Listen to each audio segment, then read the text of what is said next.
After a decade of disruption, this is Australia's manufacturing future.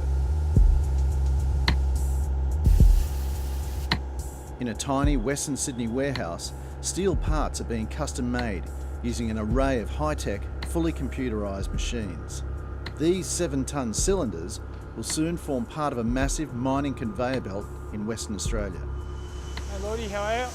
Good, mate. How's it going? Cutting all right? Cutting all right. Charles Williamson is the third generation to run this family business, started almost a century ago.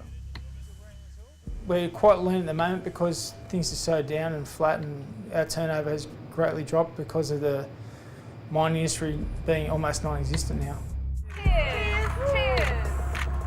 There's a lot of hope and a fair bit of hype around the G20. To its detractors, it's nothing more than a gabfest, a platform for grandstanding pollies. Credit Suisse Vice President Mark Burrows disagrees.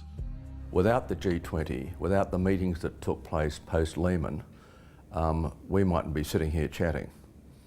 The Great Recession would have turned into the Great Depression. Burrows joined the group's finance task force in 2010, just as Europe's debt crisis threatened to scorch the global economy, and he reckons its work is far from done.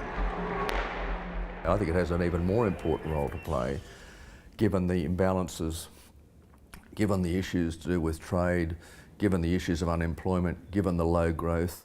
The most recent machine purchase was about $800,000.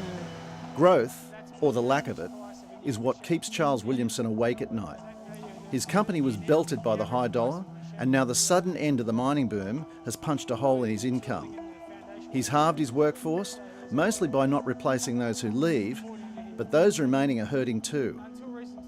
Cutting overtime, which the blokes find really hard, that's a big kick in the pants to them because they used to thrive on the overtime. We were working unlimited overtime. Earlier this year, Treasurer Joe Hockey urged global leaders to commit themselves to lifting growth by 2% above their targets. Since then, however, the global economy has deteriorated, and everyone from the International Monetary Fund to the World Bank have scaled back their forecasts.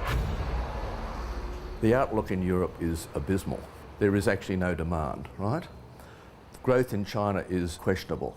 7%, is it lower than that, right? Brazil is virtually down to zip. You've got a lot of economies now under great pressure in terms of the revenue they've got from oil prices. So you've got a world that is stalling.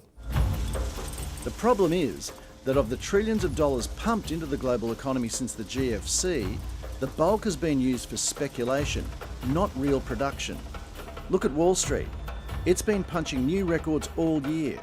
Bond markets are bursting.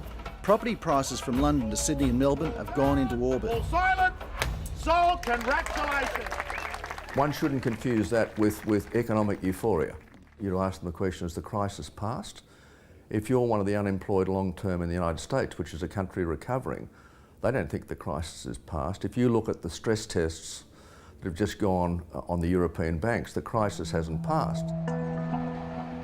Joe Hockey's plan is to cajole governments around the world to invest in infrastructure, in roads, bridges and technology, to direct investment to more productive uses. The other major target for the G20 is tax avoidance. In 2010, the OECD published raw data analysing trillions of dollars of global money flows. They were shocked to discover that 3 tiny Caribbean islands, Barbados, Bermuda and the British Virgin Islands, were the world's biggest investors and deliver 4.54% of global investment. Who would have thought? So where do these big investors send their offshore cash? In Russia, the 3 islands provide a quarter of all foreign investment. In China, the British Virgin Islands alone accounts for 14%, and in Chile, Bermuda is that country's 3rd largest investor with 10% of the funds. Here in the tiny Principality of Luxembourg, more than $2 trillion a year of multinational money washes through. While big outfits like Google and Apple have taken most of the flak, Australian companies like the AMP and even the government's own Future Fund use these secretive tax havens. Dr. Anthony Ting is the man who lifted the lid on Apple's global tax antics. He reckons this is the first time there's been a collective willpower to shut down tax rorts. The reason is the GFC, or global financial crisis. After that, many countries struggle with finding revenues, and that put pressure on the politicians to find new sources or uncover of tax avoided. No one knows exactly how much is going under the counter, but even here, Dr. Ting estimates it's in the billions. Here's how they do it. If I pay, say $600 for an iPad in Australia, $550, in fact, is paid to Ireland, Apple's subsidiary there. So it leaves only $50 gross margin in Australia. That's the profit for But Australia. that is the gross profit before expenses in Australia. And then to make it worse, out of the $550 booked in Ireland, $220 is never taxed anywhere in the world. Incredibly, America is expected to be the biggest obstacle in any global tax clampdown. Recently, a US Senate inquiry heard evidence from machinery group Caterpillar about their strategy to use Switzerland to shuffle $8 billion in funds. Yet most of the investigating senators applauded the company's tax strategy. Thank you. I'd like to take my time to apologize to Caterpillar for this proceeding. I think rather than having an inquisition, we should probably bring Caterpillar here and give them an award. As the Senate subcommittee heard, most of the loopholes are perfectly legal. Companies have a legal obligation to maximise profits, so while the loopholes remain, big business will continue to use them.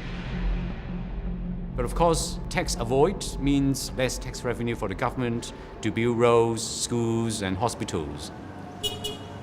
It also means that others, like Williamson Engineering, have to pick up the slack. I certainly think it's unfair, and I think it's hard when people say it's a level playing field and we have to compete with people that simply don't pay their tax. It's not fair.